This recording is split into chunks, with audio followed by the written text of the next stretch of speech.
Hello world, Russia recently took direct action against Twitter, throttling Russian Twitter users' connections down to a measly 128 kilobits per second. That's comparable to dial-up. This form of internet censorship is brand new for Russia. But how does throttling a website work? Why would Russia go after Twitter? And how did Russia accidentally break a quarter of the internet with this intervention? That's coming up in this video where we break down and dissect cybersecurity related tech news. Talk of throttling used to be limited to net neutrality, with ISPs limiting certain types of traffic such as torrents, though it's been increasing in popularity over the past few years, with authoritarian governments progressively turning to it as an alternative to outright blocking of websites.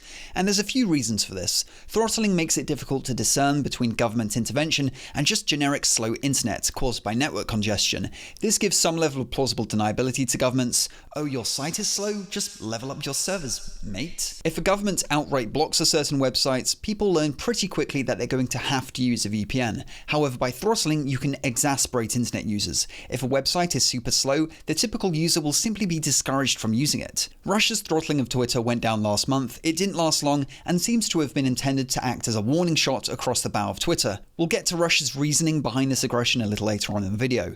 In Russia's attempts to smother Twitter, they goofed and accidentally brought down a quarter of Russian web traffic by mistake. The error lay in Russia's throttling of Twitter's URL shortening domain t.co. It turned out that instead of just this domain being throttled, all domains containing this string were also affected, which included Microsoft.com, Reddit.com, among others. This graph shows Russian total web traffic hour by hour on the day of the intervention last month. Due to the hiccup, almost 25% of Russian internet traffic was suppressed for a few hours. It's relatively straightforward for governments to perform throttling due to the existence of deep packet inspection.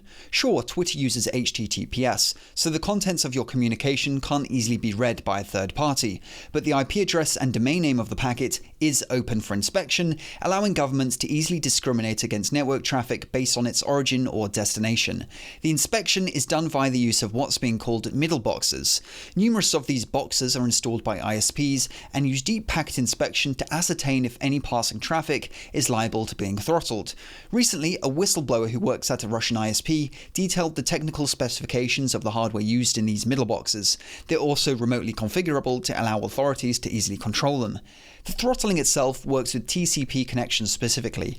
Any packets over the per second limit are simply dropped by the throttle boxes, meaning these have to be retransmitted, hence lowering perceived data speeds.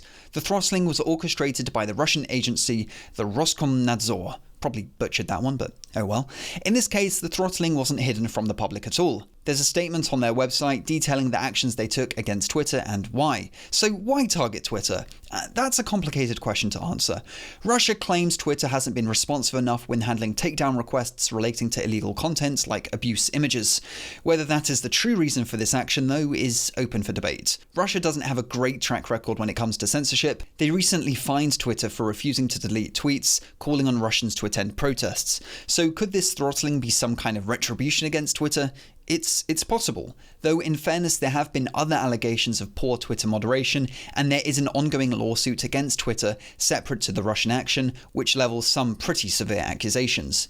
A VPN can be used to circumvent the throttling, but those are even in the sights of the government. Reason being, Russia is threatening to block Twitter entirely if they keep failing to comply with takedown requests. If Twitter does become blocked, then accessing it via a VPN becomes illegal in Russia. Russia is also threatening to block VPNs, which are themselves used to circumvent the blocks. One way around this, however, is to set up your own VPN, which today's sponsor can help you do for free. We all have some server running something somewhere, whether that's in the form of a website or a dinky Minecraft server. Here's why you might want to switch them for free to today's sponsor, Linode. Linode is a totally customizable cloud hosting platform that grows with you, from hosting small personal projects to enterprise-scale neural networks. If it runs on Linux, it'll run on Linode. Linode launched way back in 2003. That's 3 years before AWS was even a thing. Linode doesn't spend a second on side hustles like grocery chains or reading you bedtime stories. Cloud computing is what they do best and is their only focus. Linode is offering all of you guys $100 in free credit just for signing up. Claiming your $100 is the easiest decision you're going to make today. Use it to spin up a Minecraft server, set up a pen testing lab, instantiate your own VPN. The possibilities are endless. They have 24/7 phone support, which is a godsend in the world of servers, so you will never be left out in the cold. Go to linode.com/satonic or click the link in the description to claim your free $100.